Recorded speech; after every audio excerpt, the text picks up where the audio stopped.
Welcome to the Learning Pines YouTube. We hope this video helps. You begin by protecting data, because drive checks can reveal failing sectors that require immediate backup. Once done, plug in AC power and set the laptop to performance mode to avoid throttling during tests. Next, install or open a smart-capable utility, Crystal Disk Info on Windows, Manufacturer Toolbox for firmware, or SmartDL on Linux.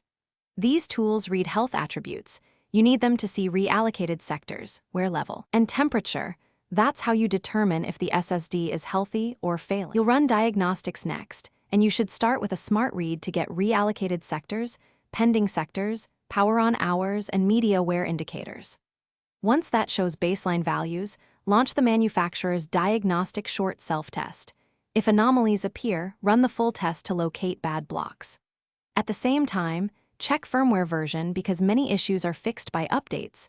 Make sure to note temperature, throughput drops, and any I/O error counts, since they explain why performance may degrade.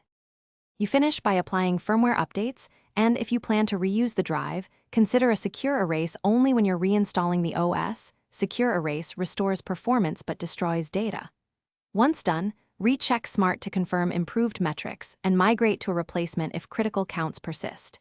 If you see unexplained errors, make sure to reset the M.2 or SATA connector, try another slot or cable, and test the SSD in a different machine. This rules out motherboard, cable, or driver issues before replacement. Thanks for watching. Consider subscribing if we helped you.